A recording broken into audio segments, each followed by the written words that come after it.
I was maybe not paying attention. No, it's Matt and Myron Sundays. I know, but I think maybe I was distracted or something on the rejoin, and I thought you said Q, which is why I said, oh, was that Q? Because I didn't think it sounded like him either.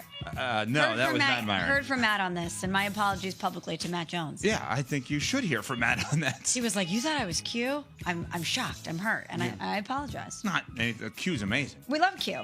But to what Matt said there, we're friends. We've worked together. He thought I would know his voice, and I should. That was on me. Obviously not. We're on Sportsmanlike, presented by Progressive Insurance here on ESPN Radio and ESPN2. Brock Purdy contract, 5 years, $265 million extension, $181 million guaranteed, annual average value of $53 million. So now what? Can we look at them as Super Bowl contenders? Can we look at Kyle Shanahan as the pressure is on? You developed your quarterback. You got your quarterback. No, Smalls? No, if anything, I think this makes Kyle Shanahan's job a little more safe, no? I'm applying the Mike McDaniel Tua logic to this one.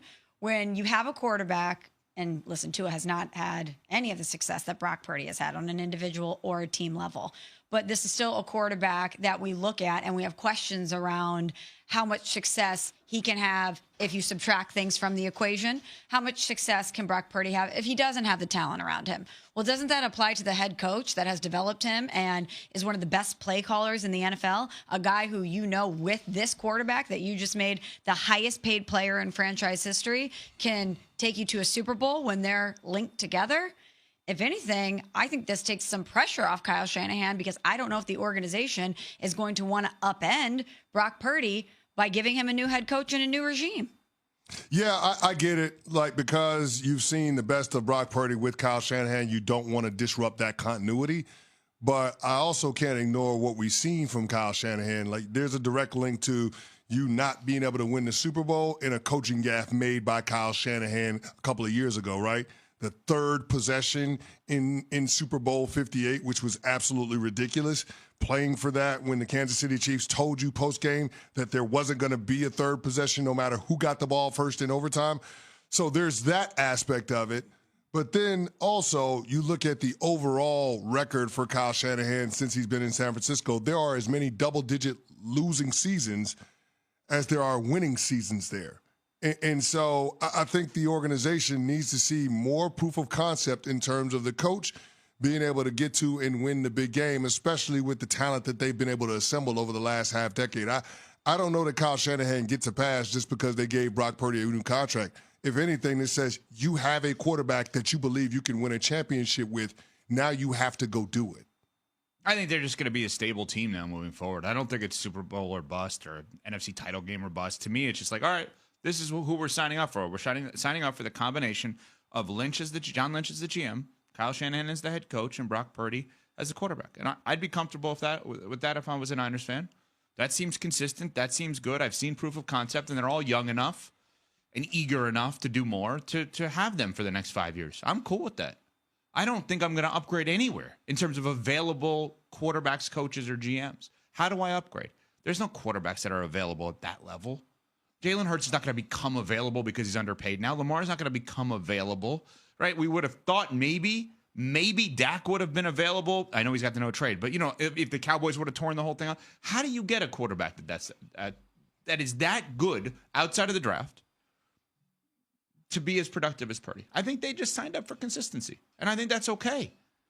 Like, it's You're not. saying they signed up for consistency with the quarterback Purdy or with consistency of the head coach Kyle Shanahan? No, I just said all three: general manager, all head three? coach, and quarterback. But what happens if they repeat what happened last year?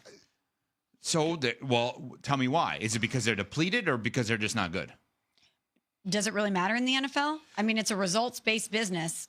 And oftentimes, if you're paying people a lot of money and they don't have success, someone has to pay the price for that. Now, I'm with you. I think that Purdy and Shanahan are going to be inextricably linked for some time because we say, oh, you have a quarterback that you know you can go to and win a Super Bowl with. Well, you also have a head coach that you know can get you there. I mean, he can get you there, but you ain't winning nothing. Like, what's the difference between Kyle Shanahan and Dan Reeves? They're guys that can get you to the Super Bowl. Dan Reeves got the 4 Super Bowls, ain't won none of them. I thought the point of the exercise was to win a Super Bowl. So you need his dad. I mean, they got rid of Dan Reeves literally for Mike Shanahan to win the Super Bowl. And what happened? I understand they won too. So that's the conversation that we're having. And Smalls, to your point, when you're paying a quarterback $53 million a year, it's because you believe you can win a Super Bowl with that quarterback. If the team doesn't win a Super Bowl, all of a sudden now it's not as much about the quarterback as much as it is about the head coach not being able to get the most out of the team with the quarterback. I mean, the quarterbacks wield a lot of power. I keep saying this all the time. One of these days, somebody's going to hear me. The quarterback is closer to ownership than he is the other 52 guys in the locker room. So if the 49ers ownership, Jed York and company, felt comfortable enough giving Brock Purdy $181 million in guarantees, then they're telling everybody that they too believe that this quarterback can win us a championship. And if we don't get it done, it is a failure on the general manager and or the head coach. Period. I'm just looking up and down the league right now as to how many teams that I would say can be grouped with the Niners and say, I could envision the same coach and the same quarterback for the next 5 years. Okay. What we got? New England, Baltimore, Houston, Denver, Kansas City, the Chargers, Philly, and Washington. Run through those again. New England. Okay. Baltimore. Yeah. Because he got the extension. There was times where maybe you were wondering about that. Houston for sure. Yeah. Denver. Yep. Kansas City. The Chargers, Philly, and Washington. You're going to say, well, wait a minute. I'll take the quarterback situations on all of those teams over the San Francisco 49ers. What I'm saying is coach-quarterback combo. I'll take the coach-quarterback combo over all of those teams. That's fine. What I'm saying is you group and San Francisco. Y'all know how I feel about Nick Sirianni. But you can group San Francisco with those teams as coach-quarterback combos you could see for the next 5 years in place. That's my point. Not who you would take over. Like there's the Rams I can't because at any given point. You didn't pick the Packers? I didn't put the Packers because at some point they have to have proof of concept. Like Kyle Shanahan has been to 2 Super Bowls as a head coach, and Brock Purdy's been to 1 as a quarterback. They're not there yet. They're just not. I didn't put. But Denver is? Sean Payton's won a Super Bowl. And that's a year into that combo. You can't see Sean Payton and Bo Nix for 5 years. 2 years into Jordan Love. And it's longer than that, though. It's 2 years as a starter. He's been there for, 4 or 5 years? Yeah. Okay, if you want to put them... I didn't put the Bears on there because it's... I mean, right, but I didn't put the Lions on there. I didn't put the Bills on there. Because at some point, McDermott has to feel the heat that Allen won't. And I'm not saying Allen should, but something's got to give if they don't get to a Super Bowl.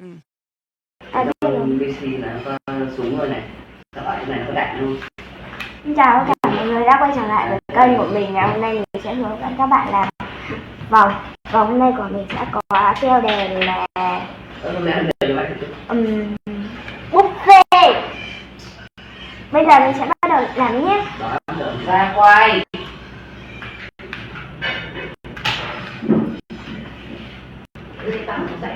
Ra ngô quay. Tiêu đề mình là ra ngô. Lại nè. Cái gì?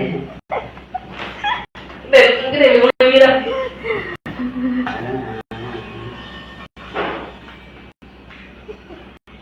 Bạn tao ở ngủ này. Ra ngô quay này. Mình để mình là ra ngô.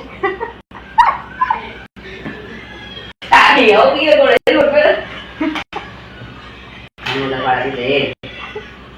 Ôi nhưng mà ở đẹp vãi này. Cái gì này? Đẹp treo. Đẹp. Như kiểu như một bạc bạc đấy nhỉ? Hay là một băng đạn? Ở đâu đấy nhỉ? Băng đạn hay là kiểu là hiệp hội gì đấy? Lúc ra bán mỏ này là Thôi em không sơn đâu. Em để móng này cho nó đẹp. Em sơn xong tiếc móng lắm.